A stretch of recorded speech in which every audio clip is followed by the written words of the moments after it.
শবে বরাত এলেই আমরা বিভিন্ন ধরনের হালুয়া তৈরি করে থাকি।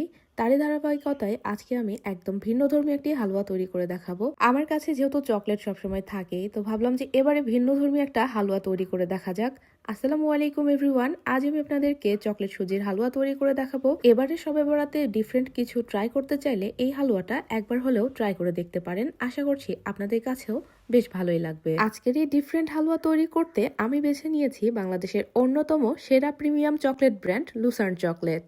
লুসার্ন মূলত দীর্ঘ সময় ধরেই ইন্ডাস্ট্রিয়াল লেভেলে কোয়ালিটি কোকোয়া সাপ্লাই করে আসছে, কিন্তু এখন তারা হোম বেকারদের জন্য নিয়ে এসেছে ইন্টারন্যাশনাল লেভেলের বেশ কয়েকটা চকলেটের ভেরিয়েন্ট। আমি লুসার্নের ডার্ক কম্পাউন্ড চকলেট এবং সিগনেচার ডার্ক চকলেট দুটোই ব্যবহার করে দেখেছি, আর আমার অভিজ্ঞতা থেকে বলছি আলহামদুলিল্লাহ আমি অনেক বেশি স্যাটিসফাইড এই দুটো চকলেট নিয়ে। কেননা এই চকলেট দুটো ব্যবহার করার পর আমার বেকিং এর অভিজ্ঞতা পুরো চেঞ্জ হয়ে গেছে। আজকের চকলেট সুজির হালুয়া তৈরি করতে আমি লুসার্নের ডার্ক কম্পাউন্ড চকলেটটা ব্যবহার করছি। যারা বেকিং সেক্টরে একটু প্রিমিয়াম টাইপের চকলেট খুঁজছেন তারা অনায়াসে এই লুসার্নের চকলেটটি পারচেস করতে পারেন। বাজেট ফ্রেন্ডলির মধ্যে চকলেটটা একেবারে অসাধারণ একটা চকলেট হবে আপনাদের জন্য। তাই আজই ভিজিট করুন লুসার্ন চকলেট ফেসবুক পেজ আর আপনার প্রয়োজনীয় চকলেটটি অর্ডার করে ফেলুন। তাদের অফিসিয়ালি ফেসবুক পেজ লিংক আমি এই ভিডিওর ক্যাপশনে ট্যাগ করে দিয়েছি।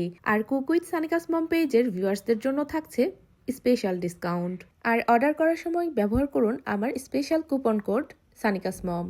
কুপন কোডটি আমি স্ক্রিনে লিখে দিয়েছি, আপনারা এই কুপন কোডটি ব্যবহার করলে পেয়ে যাচ্ছেন স্পেশাল ডিসকাউন্ট। আজকের এই চকলেট সুজির হালুয়া তৈরি করতে আমি নিয়েছি 100 গ্রাম ডার্ক চকলেট এভাবে গ্রেট করে। এরপরে চুলায় একটি কড়াই বসিয়ে দিচ্ছি। হালুয়ার কালারটা একটু ডার্ক আনার জন্য ব্যবহার করেছি 1 টেবিল চামচ পরিমাণ কোকো পাউডার। কোকো পাউডারটাকে অল্প একটু দুধ দিয়ে প্রথমে একটু গুলিয়ে নিব, এতে করে কোনো লাম্পস থাকবে না। আর আজকে এই হালুয়া তৈরি করার জন্য আমি নিয়েছি 1 কাপ জাল করে রাখা ঘন দুধ। দুধটা আগে থেকে জাল করে ঘন করে নেওয়া ছিল, এতে করে বেশি জাল করার প্রয়োজন হবে না। তো দুধটা দেওয়ার পর আবারও খুব ভালো মতো মিশিয়ে নিচ্ছি। এরপর চুলার ফ্লেমটা অন করে এটাকে ফুটিয়ে নেব। এটা যখন ফুটে আসবে তখন আমরা যে চকলেটটা রেখেছিলাম সেই চকলেটটা এখানে সম্পূর্ণটুকুই দিয়ে দিচ্ছি। আর গরম দুধে দেওয়ার পর চকলেটটা খুব সহজে মেল্ট হয়ে যাবে। চকলেটটা যখন মেল্ট হয়ে যাবে তখন প্রয়োজন মতো পানি অ্যাড করে দিব।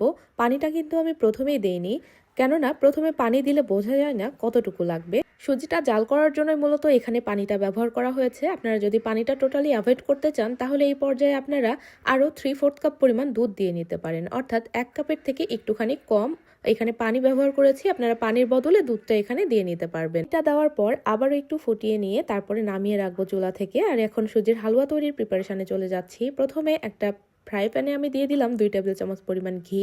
তার সাথে দিয়ে দিচ্ছি কিছু কাজু বাদাম এবং কাঠবাদাম।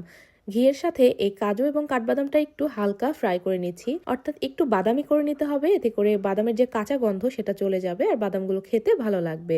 বাদামটা ভাজা হয়ে গেলে উঠিয়ে রেখে দিলাম। এখন ওই একই পাত্রে আমি দিয়ে দিলাম আরো 2 টেবিল চামচ পরিমাণ ঘি। তার সাথে দিলাম 1/2 কাপ পরিমাণ সুজি। ঘিয়ের সাথে সুজিটাকে মিডিয়াম আঁচে আমাদেরকে ভেজে নিতে হবে। যখন দেখবেন যে সুজিটা একদম ঝরঝরে হয়ে ভেজে নেওয়া হয়ে গেছে, এই পর্যায়ে আমরা চকলেটের যে মিশ্রণটা রেডি করে রেখেছিলাম সেই মিশ্রণটা সম্পূর্ণটুকুই এর ভেতরে দিয়ে দিব। যারা ডার্ক চকলেট খেতে পছন্দ করেন না তারা চাইলে লুসার্ন ব্র্যান্ডের মিল্ক চকলেটটাও এখানে ব্যবহার করতে পারেন। এটা দিয়ে অনবরত আমাদেরকে নাড়তে হবে, তা না হলে সুজিটা দলা পাকিয়ে যাবে। যখন দেখবেন যে সুজিটা ফুটে একদম ঘন হয়ে এসেছে, এই পর্যায়ে আমাদেরকে চিনি অ্যাড করতে হবে। চিনিটা প্রথমেই দেওয়া যাবে না, এতে করে সুজিটা ফুটতে চায় না ভালো করে। তো এখানে আমি 1/2 কাপ পরিমাণ চিনিটা দিয়ে দিলাম। মিষ্টিটা আপনারা যে যেরকম পছন্দ করেন সেই বুঝে দিয়ে নিতে পারেন। চিনিটা খুব ভালো মতো মেল্ট হয়ে যখন সুজির হালুয়াটা ঘন হয়ে আসবে সেই পর্যায়ে আমি ভেজে রাখা বাদামগুলো দিয়ে দিচ্ছি। হালুয়াটা প্রায় রেডি। এখন আমি লাস্ট পর্যায়ে ফ্লেভারের জন্য দিয়ে দিব সামান্য পরিমাণে এলাচ গুঁড়ো, আর তার সাথে দিয়ে দিব এরকম কিউব করে কাটা ডার্ক চকলেট। এটা চুলাটা অফ করে দিচ্ছি, আর এটা সুজির গরমেই একদম মেল্ট হয়ে যাবে। আরও কিছুটা বাদাম দিয়ে দিচ্ছি, দিয়ে এখন হালকা করে নেড়ে এটা সার্ভ করে নিব। আর সুজির গরমে ডার্ক চকলেটটা সুন্দর মেল্ট হয়ে যাবে। এটা যখন আমরা খাবো প্রতিটা বাইটে আমরা ডার্ক চকলেটের একটা ফ্লেভার পাবো।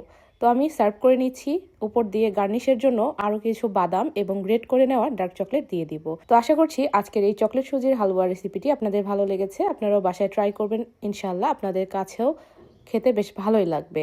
আজকের মতো ভিডিওটি এখানেই শেষ করছি। কথা হবে পরবর্তী ভিডিওতে। সেই পর্যন্ত সবাই অনেক বেশি ভালো থাকবেন, সুস্থ থাকবেন। আল্লাহ হাফেজ।